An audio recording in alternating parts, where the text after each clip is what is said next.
talvez 5 minutos. Dá uma respirada aí, eu sei que o pessoal fica até meio assustado, né? Meu Deus, e agora? O que é isso aí?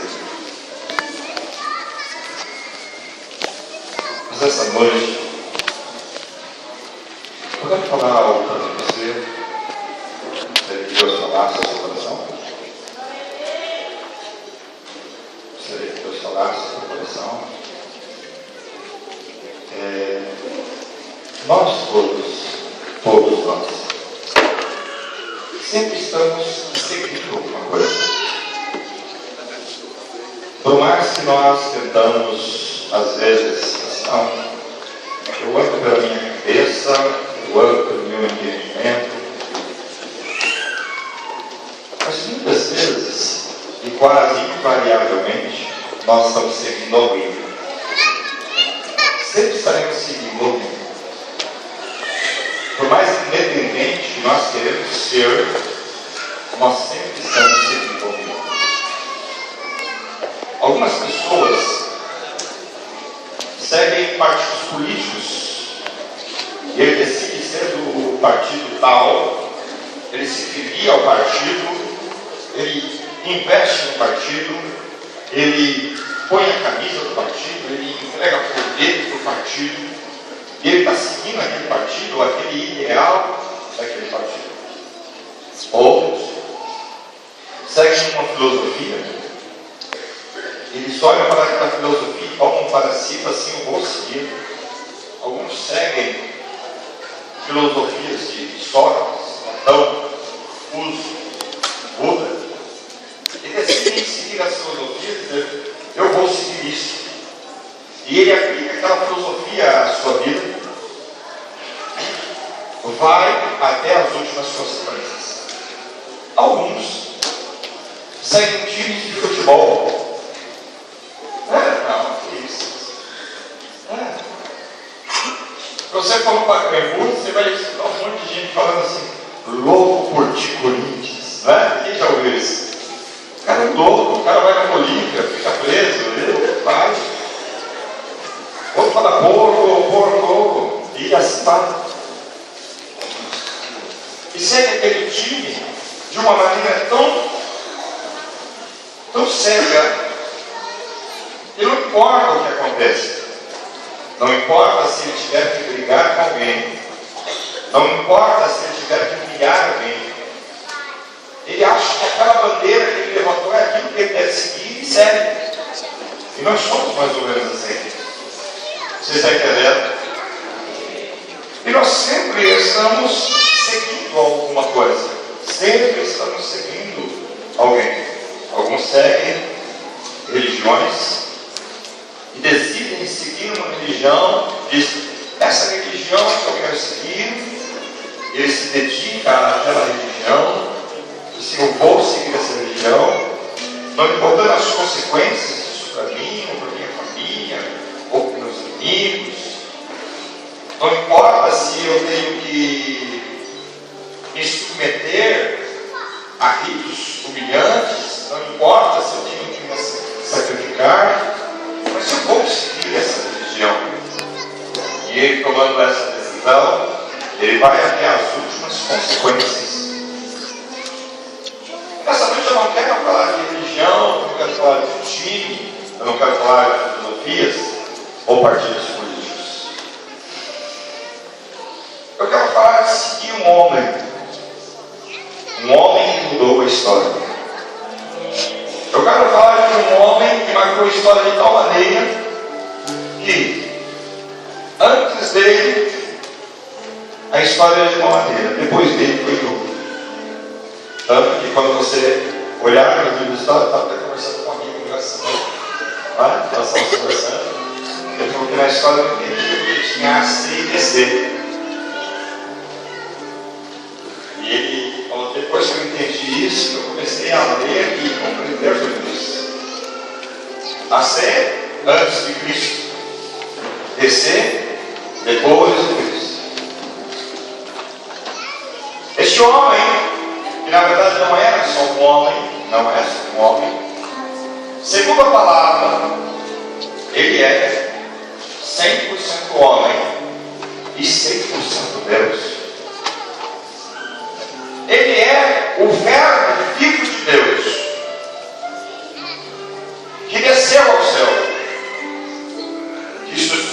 submeteu a uma morte de cruz, só por amor. Na verdade,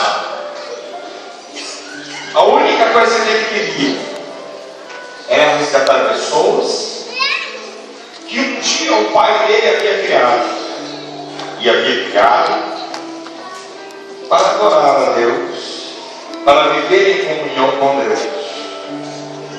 E através do pecado e da desobediência, ele foi separado dos Deus. Este homem, ele veio para trazer ensinamentos, veio para ensinar, ele veio para trazer o resgate, a alegria de estar com Deus. Este homem entregou a sua vida na cruz do Calvário, por mim e por você. Embora talvez você nem entenda o porquê, eu também não entendia o porquê. Até um dia, ele me fez entender que foi só por amor, porque eu não tinha nada para oferecer a ele, eu não tinha nada para poder dar para ele, que ele já não tinha me dado. Então ele me amou e se entregou por mim. João, capítulo 3, versículo 16, é o cerne, é o princípio de todo o Evangelho, é o centro de todo o Evangelho. Esse versículo diz assim, quem sabe dizer assim? Eu vou contar até 3, vamos ver se você sabe. 1, 2, 3. Porque Deus amou o mundo de tal maneira que deu seu Filho unigênito, para que todo aquele que nele crê não pereça, mas tenha a vida eterna. Amor. Talvez você esteja sentado e fale assim, não, o meu Deus é meu dinheiro. Não é. E talvez você fale, não, eu não preciso de Deus. Você precisa. Você precisa de Jesus. Alguém pode dizer, não, eu não preciso. Mas se hoje cessar no fôlego de vida, você vai... E agora? Porque muitas pessoas tentam negar a verdade do Evangelho e a verdade da eternidade. Mas a eternidade da alma é uma certeza. O homem está destinado a morrer uma só vez, vindo após isto o juízo. E isso é muito sério, porque a palavra diz que cada um de nós dará conta de si mesmo diante de Deus. Então, eu não vou poder pôr a culpa no meu cônjuge, na minha esposa, no meu esposo. Eu não vou poder pôr a culpa no meu pai, porque cada um será responsável. Deus deu algo precioso, meu amigo, minha amiga, meu irmão. Ele te deu fôlego de vida. Mas o que eu quero dizer nessa noite, eu quero falar nessa noite, é sobre quando Deus decide nos chamar. Em algum momento da nossa vida, Deus nos chamou. Mas a decisão de aceitar o chamado pertence a mim. Porque eu e você, nós temos algo chamado livre-arbítrio. Diga comigo, livre-arbítrio. O que é livre-arbítrio? É a minha própria decisão. Aquilo que eu decido fazer. Eu posso fazer qualquer coisa. Deus, Ele não vai colocar uma faca no seu pescoço e dizer, olha, agora você tem que me servir. Não. Ele te chama e você toma a decisão se quer ou não servir ao Senhor. Vocês estão entendendo? Amém. Abra a sua Bíblia em Lucas, capítulo de número 5, versículo de número 27. Se você trouxe a Bíblia, o seu amigo aí do lado não trouxe, empreste para ele.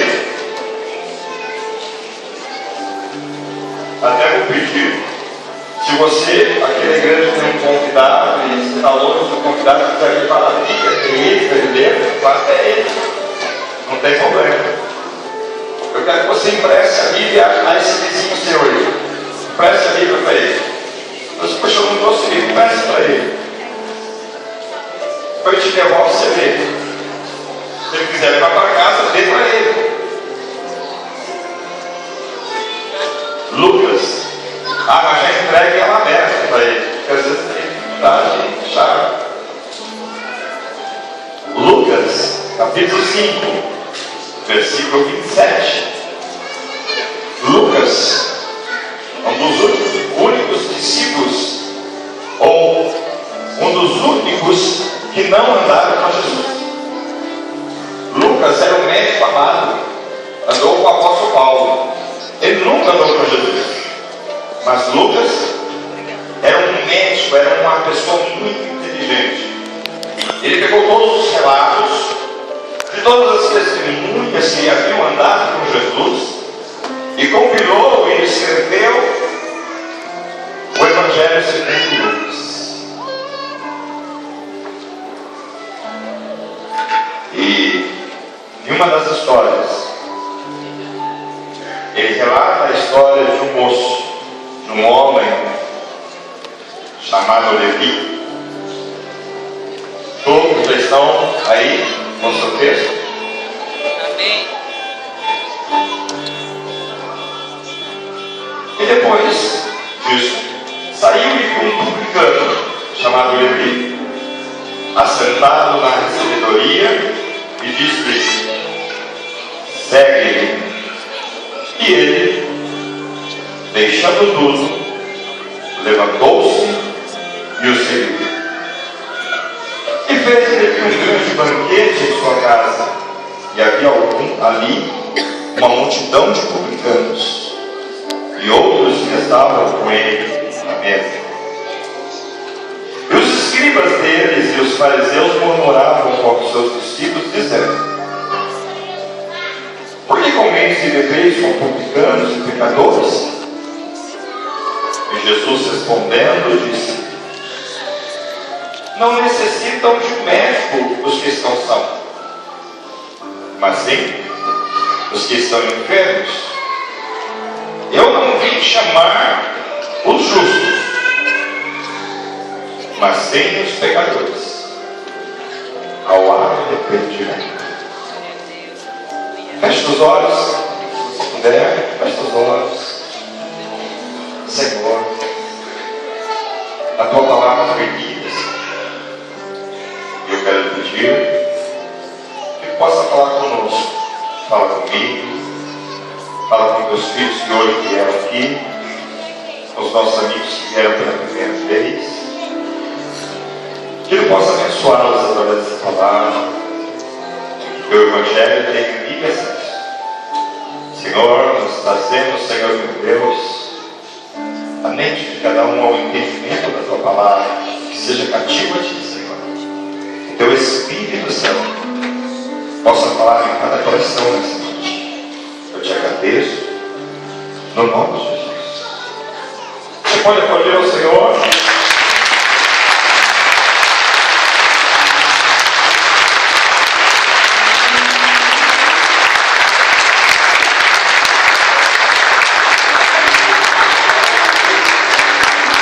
Levi. O nome Levi quer dizer junto. Diga junto. Diga junto. O nome Levi quer dizer junto. Foi um dos filhos de Jacó, não esse. Esse só pegou o nome daquele filho de Jacó. E quando ele nasce, a mãe olha e diz: olha, esse vai chamar Levi, porque eu vou ter meu esposo junto de mim. Então o nome Levi quer dizer junto. E esse Levi do Novo Testamento é o Levi publicano, é o Levi cobrador de impostos. Depois você vai ver que ele vai receber o nome de Mateus. Diga Mateus. Mateus quer dizer dom de Deus. Diga dom de Deus. É interessante que nesses textos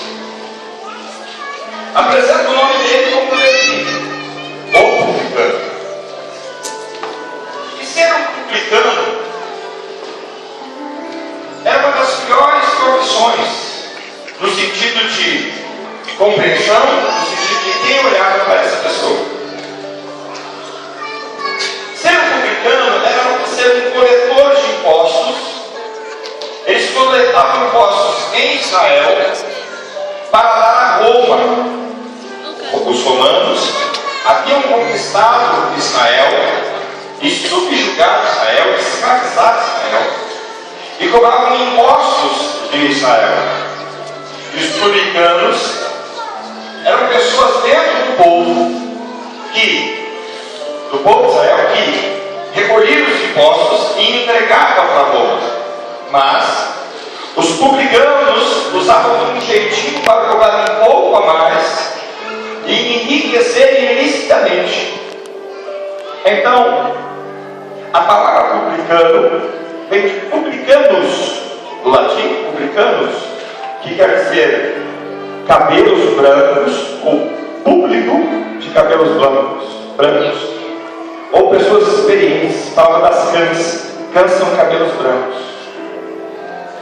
Mas, pejorativamente, o povo de Israel, quando via um publicano, ele não chamava de publicanus, ele chamava de publicanis,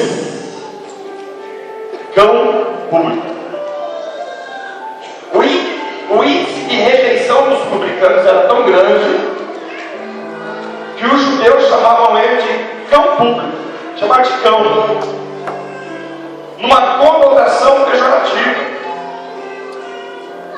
Quando eles iam entregar os esposos, eu tenho que entregar o meu dinheiro para esse cão, esse safado, que pega dinheiro daqui e vai entregar para Roma, quando não enfia no bolso. Era um ódio terrível que o povo tinha em relação àqueles homens coletores de impostos. Ser coletor de impostos era ser inimigo do povo. E aquele homem, ele tinha a proteção de todos os dias estar ali, coletando impostos, mandando uma parte para Roma e outra embolsando. Naquele dia, ele sai de casa, dá um beijo à sua esposa, dá um beijo ao seu filho, e diz: eu estou indo trabalhar. Talvez o filho na história tenha vergonha do pai, porque sabe qual é a profissão do pai. Talvez a esposa tenha que se esconder no mercado, porque sabe que o pai é um corrupto. Mas aquele homem vai para o seu ganha-pão. E naquele dia ele senta-se no mesmo lugar como todos os dias. Ele senta na recebedoria, na alfândega, como todos os dias, para proceder à sua profissão. E começam a vir pessoas para pagar o imposto. E ele dá uma olhada naquela dinheirama e fala assim: puxa vida, esse eu mando para Roma, esse meu bolsinho. Vou pagar a faculdade do meu filho, vou comprar uma roupa nova para minha esposa. Eu sei que é roubado, mas que rouba. E mais um dia na vida de Levi seria assim. Mais um dia na vida de Levi seria trabalhar e voltar para a sua casa. Mas aquele dia foi um dia diferente. Aquele dia marcaria a história de um homem chamado Levi, que, segundo a tradição hebraica, ele não deveria ser um cobrador de impostos, ele deveria ser um homem que louvava a Deus, um homem que cuidava das coisas de Deus, um homem que estaria junto de Deus. Aquele homem senta-se para fazer o seu serviço. Talvez ele tenha escutado sobre um tal de Jesus que apareceu, o novo profeta, o novo homem que apareceu e agora está pregando, curando enfermos. Jesus está no começo do seu ministério. Ele nem é tão famoso, mas ele está em Cafarnaum, na região onde morava, na região onde ele sempre estava presente. E Levi estava em Cafarnaum. Jesus chama um discípulo, outro discípulo, e de repente ele passa por aquele lugar, olha para aquele homem chamado Levi, e vê algo em Levi que ninguém viu. Ele vê algo em Levi que ninguém tinha visto. Todos tinham visto um homem corrupto, todos tinham visto um homem pecador, todos tinham visto um traidor, mas Jesus olhou para ele e viu um seguidor em potencial. Aleluia. Um dia na nossa vida Jesus passou, e alguns de nós estavam no barco, alguns de nós estavam no bar, alguns de nós estávamos drogados, prostituindo, roubando, mentindo. E naquele dia Jesus olhou para nós. Eu quero falar algo para você, meu amigo, minha amiga.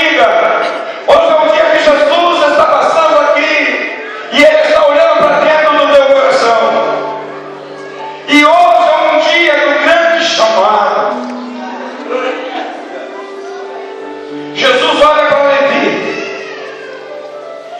e diz: vem e segue-me.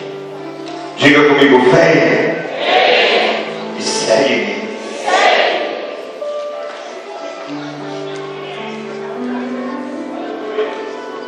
A reação daquele homem foi uma reação de choque. Ele fica chocado. Aquele Jesus está me chamando para segui-lo. Em alguns momentos da nossa vida nós temos que tomar algumas decisões. Temos que tomar decisões profissionais, decisões para um casal, não é? Se a gente vai fazer engenharia ou medicina, em um certo momento da nossa vida nós temos que tomar algumas decisões. E naquele momento Jesus só diz para ele: vem e segue. Automaticamente Levi tem que tomar uma decisão. Ele olha para todo o dinheiro que ele está ganhando, ele olha para os seus lucros, ele olha para o seu conforto, ele olha para aquilo que o prende, mas toma uma decisão. A Bíblia diz que ele se levanta daquele lugar e começa a seguir a Jesus.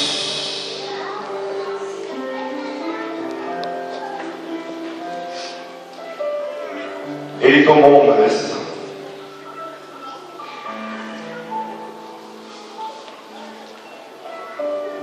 No momento que ele toma a decisão, ele está envolvendo um monte de coisas. Um monte de coisas está em jogo. Está em jogo a sua estabilidade financeira. Está em jogo o que é que vamos dizer. Mas dentro do coração dele há um entendimento assim: é isso que eu tenho que fazer. É isso que eu vou fazer. É essa decisão que eu vou tomar. Ele se levanta e começa a seguir a Jesus.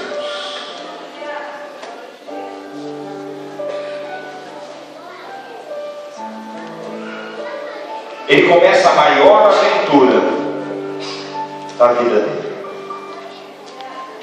Ele começa a maior aventura que um homem e uma mulher poderia ter. A aventura de seguir a Jesus. A palavra diz que ele deixa tudo e começa a seguir a Jesus.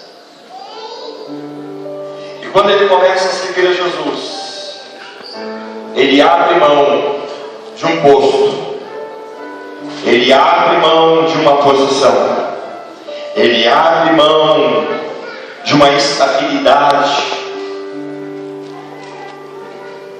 mas ele ganha algo. Ele ganha o privilégio de seguir o Mestre.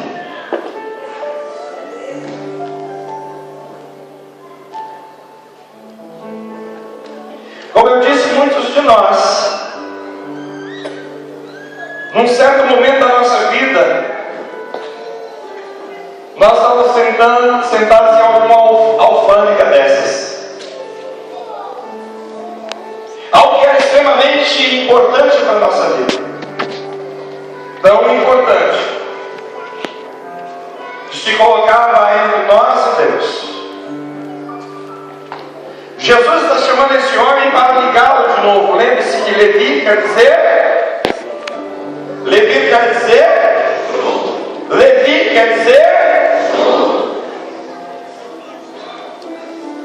Jesus está trazendo Levi de novo junto de Deus. Jesus está trazendo Levi de volta para o caminho de Deus. Quem olhava para Levi diria: pecador, cão público, publicanos, safado sem vergonha. Mas Deus estava olhando para Levi e dizendo: você voltou para Jerusalém. Está junto.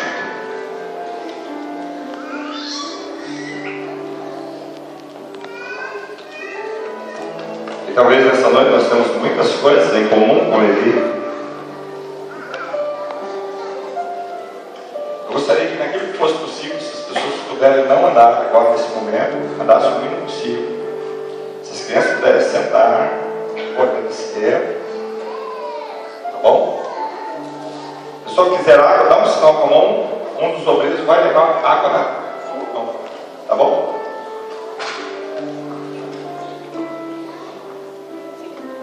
E alguns de nós conheciam. A gente estava lá no tráfico, quase ganhando muita grana. Muita grana. Mas uma grana maldita. Uma grana que destruía vidas, famílias e lares. Alguns de nós estavam numa vida de prostituição, de adultério, traindo a esposa, o esposo. Alguns estavam vivendo uma vida de mentira, e era tão importante mentir que a pessoa não abria mão. Alguns estavam vivendo uma vida falsa. Mas Jesus olhou e disse: vem e segue-me. E naquele momento alguns de nós olhando para o tráfico, estavam dizendo assim: eu não quero mais, eu vou seguir Jesus. Alguns estavam tendo um caso extraconjugal, mas quando Jesus disse: vem, segue-me, ele olhou e disse: não quero mais, eu vou seguir a Jesus. Alguns mentiam tanto, mas houve um momento da sua vida que Deus disse: eu quero que você venha e segue-me. Você deixou a mentira e falou assim: eu vou seguir a Jesus, eu vou deixar tudo e vou segui-lo.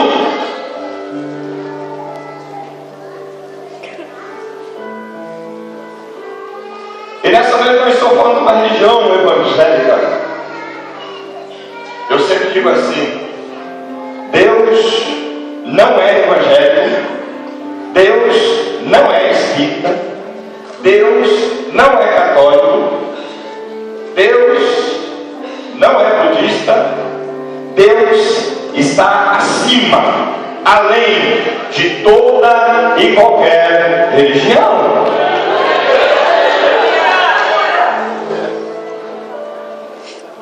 Só que Deus, através do seu Filho Jesus, sempre chamou e sempre chamará pessoas.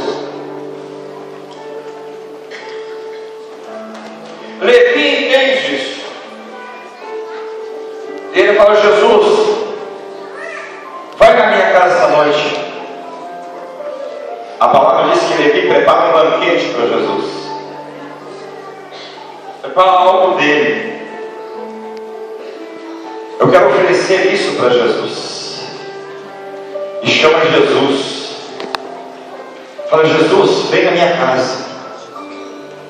Sabe por quê? Ele não queria aquilo só para ele. Porque quando a salvação entra no nosso coração, nós não queremos só para nós. É por isso que um amigo falou assim: ó, vai na igreja ouvir uma palavra. Aleluia! Por isso que um amigo falou assim: vai lá ouvir uma palavra, vai lá na festa, ouvir uma palavra que não é só para nós. Levi convida todos os publicanos, todos os pecadores.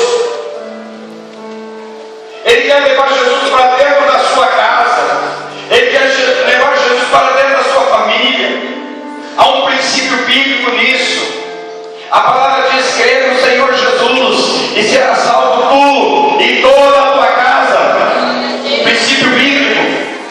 Porque quando Jesus entra na minha vida, a mudança na minha vida tem que ser tal que as pessoas que estão ao meu redor vão ver assim: eu quero isso para a minha vida, eu quero isso para a minha vida. Talvez muitos estão andando cabisbaixo, derrotados, mas Jesus, dessa noite, Ele quer entrar na sua vida. E quando Ele entrar na sua vida, você vai erguer a cabeça e falar assim: não, Deus tem o melhor para mim, Deus tem o melhor para mim. A autoconfiança volta. E na verdade não é a autoconfiança, é a confiança nele. Levi leva Jesus para casa. E dentro da sua casa tem um monte de gente. Pensa um pessoal terrível. É o povo que Levi conhecia.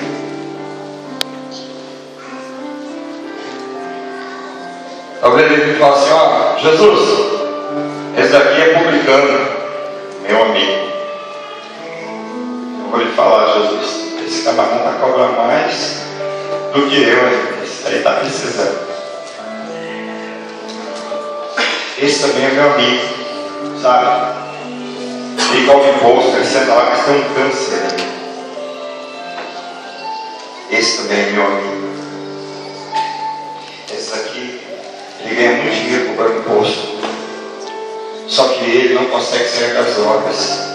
Já tentou um monte de vezes. Jesus, vem cá, deixa eu apresentar esse meu amigo. Esse meu amigo,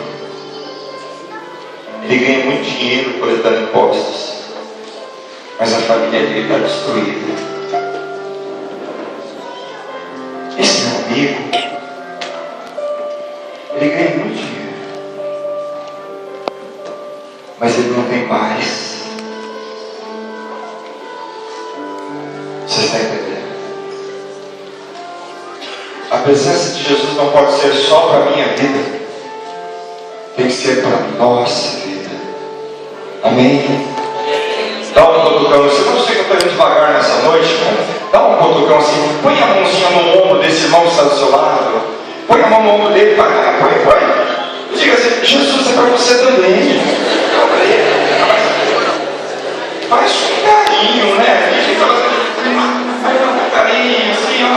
Jesus é para você também. Aleluia! Talvez você esteja dizendo: não, eu sou feliz. Eu sou feliz porque o meu time de futebol me satisfaz. Eu sou feliz porque a música que eu canto me satisfaz. Eu sou feliz porque as baladas que eu vou me satisfaz. Mas eu vou lhe dizer uma coisa: o Senhor está falando, você não é completo ainda, você não é feliz ainda, você precisa que Jesus entre na tua casa, mude a tua história, cuida da tua alma, cuide do teu corpo, cuide da tua família.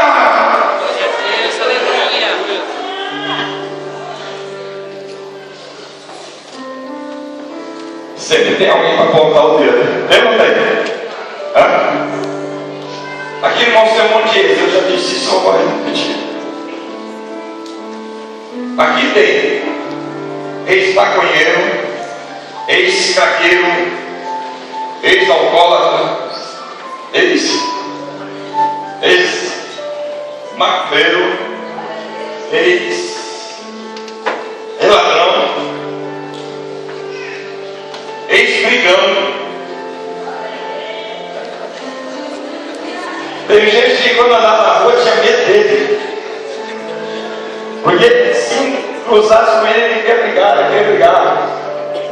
Hoje essa pessoa contando, ela sempre tem uma palavra: olha, Jesus te ama, Jesus quer mudar a pessoa. E esse dia falaram assim para mim assim: pastor, vamos pessoal, pronta, depois vai para a igreja e diz que é salvo. O cara pronta, usa droga, mata, rouba, depois diz que vai ser salvo. Aí eu pergunto: você prefere um ex-maconheiro ou maconheiro? Você prefere um traficante ou um ex-traficante? Você prefere uma prostituta ou uma ex-prostituta? Você prefere o quê? Você prefere um assaltante ou um ex-assaltante? Eu prefiro um ex-assaltante, porque se eu encontro com ele, vai me assaltar mais. Aleluia! Jesus tem esse poder de entrar numa vida, tem o poder de entrar numa casa, tem o poder de entrar numa família e mudar a história da família, e mudar a história do homem, e mudar a história da mulher, e fazer uma vida nova, uma história nova, uma família nova. Ele tem esse poder. E como eu disse, sempre tem aquele carne de pescoço. Esse Jesus aí come com pecadores. Esse Jesus está comendo com um bando de pecadores.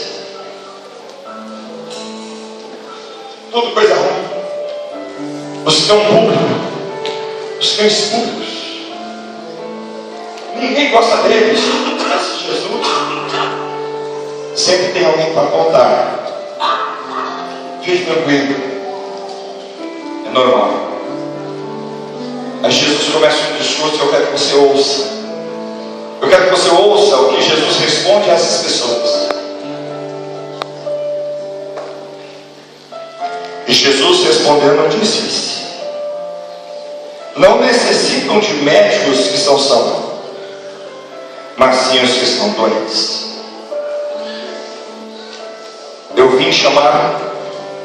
Eu não vim chamar os justos, mas sim os pecadores.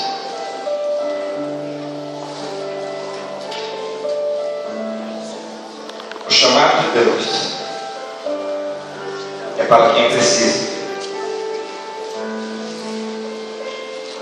Deus chama quem está precisando. Pastor, não estou precisando não, estou bem. Se você olhar no fundo do coração, você está precisando.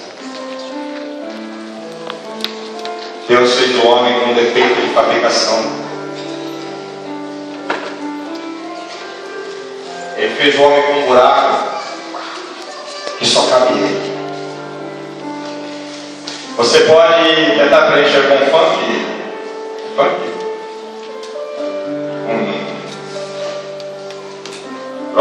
álcool. Você pode tentar preencher com tudo, mas sempre vai haver um vazio, porque só cabe ele. Só cabe ele. Só terminar. Atitudes de Levi. Primeiro, ouvir o chamado. Diga: ouvir o chamado. Ouvir o chamado. Levi ouviu, irmãos. Segundo, se levantar. Diga: se levantar. O que quer dizer se levantar, pastor? Significa mostrar que quando ele se levanta, Jesus olha para ele: opa, ele quer alguma coisa comigo. Terceira coisa, a Bíblia diz: eu segui. Diga: seguir. Seguir é tomar a decisão. Seguir é dizer sim para um chamado. E aqui, entenda o que eu vou falar. Jesus te chamar para te fazer rico. Esquece essa besteira. Ele vai te fazer próspero. Ele pode até te irritar, mas não é esse o propósito.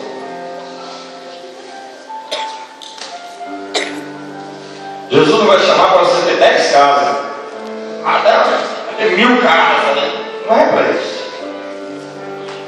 Porque o melhor de andar com Jesus não é as coisas que eu ganho na terra. É o que Ele está preparando para mim no céu. Não é o que eu vivo no Cronos. Cronos é o tempo terrestre. É o tempo de 24 horas. Mas sim, é o que Deus está preparando para o Kairos, para a eternidade, para sempre, para mim. Jesus, quando olhou para aquele levita, aquele que deveria estar junto e não estava, Ele disse: vem e segue.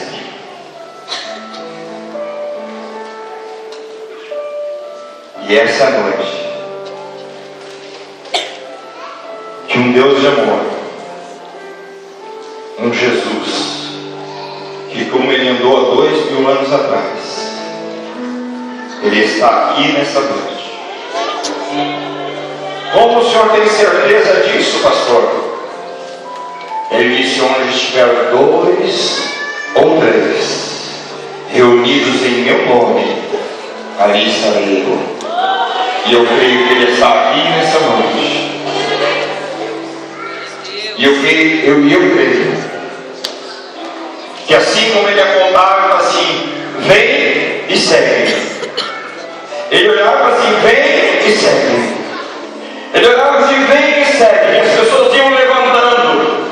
E era incontrolável, porque Ele tinha esse poder e Ele tem esse poder de trazer o entendimento do que é a coisa certa a fazer.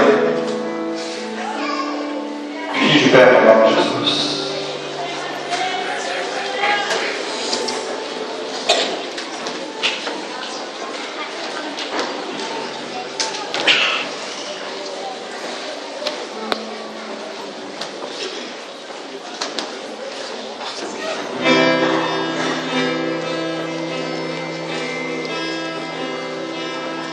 O mestre está passando ali.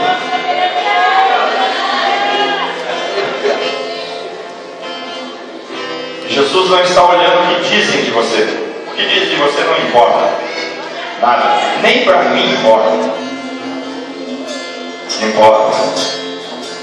Ele está olhando para você nessa noite dizendo: vem e segue. E Ele não está te chamando para a religião evangélica. Ele está te chamando para viver uma vida com Ele. Ele está te chamando para se desprender das coisas que te prendem hoje. Ele está te chamando para um tempo de liberdade.